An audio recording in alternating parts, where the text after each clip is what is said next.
Figaro. Un autre regard. Anne de Guigné et Aude Cérès.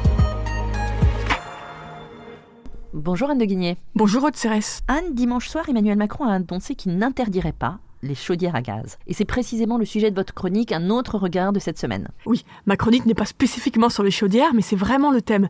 J'étais frappée de la grande déprime des Européens face aux objectifs climatiques. Vous savez, sur le papier, l'Europe vise toujours à réduire ses émissions de gaz à effet de serre de 55% d'ici 2030 par rapport à 1990. Mais de tous côtés, l'adhésion des citoyens, qui sont lessivés par 18 mois d'inflation, semble flancher.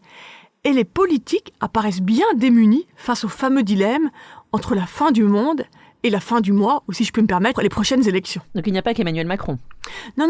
Avant Emmanuel Macron, la coalition allemande avait renoncé à rendre obligatoire le remplacement des chaudières au gaz et au fioul. C'était un très grand débat en Allemagne. L'exécutif français fait de son côté de son mieux pour trouver son chemin entre les injonctions à la décarbonation, qui sont très demandées par la jeunesse notamment, mais aussi le soutien au pouvoir d'achat des plus modestes. Ces hésitations donnent une politique peu lisible, assez gribouille. Vous avez d'un côté des aides à la consommation de carburant et de l'autre une injonction à la transition vers le ferroviaire à tout va, par exemple.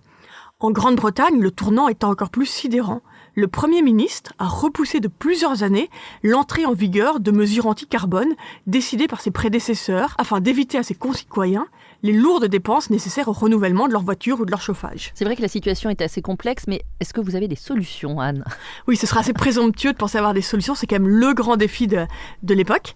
Donc non, j'ai pas de solution toute faite, mais je pense que c'est intéressant de regarder ce qui se passe aux États-Unis et en Chine. C'est dans les deux cas, ces pays ont réussi à intégrer la transition énergétique dans leur stratégie de puissance. Il y a bien sûr des débats, mais cela passe beaucoup mieux. Donc les États-Unis, après des années d'hésitation, considèrent désormais la transition énergétique comme une opportunité économique et géopolitique. Elle leur donne l'occasion, et je vais citer un livre que j'ai beaucoup aimé, écrit par Yves Perrier et François Eval, donc elle leur donne l'occasion de mettre fin à la désindustrialisation qui ronge le pays et fragilise sa société, redorer leur leadership à l'international et se relancer dans la compétition pour la suprématie économique et industrielle face à la Chine. La Chine, de son côté, dépendant des importations étrangères en gaz et en pétrole, perçoit la transition énergétique comme justement un moyen de réduire cette dépendance vis-à-vis de l'étranger, tout en consolidant sa puissance industrielle. Ça, c'est aux États-Unis et en Chine, mais revenons en Europe. Oui, l'Europe, c'est différent, parce que l'Europe a abordé au départ la transition énergétique comme un sujet moral.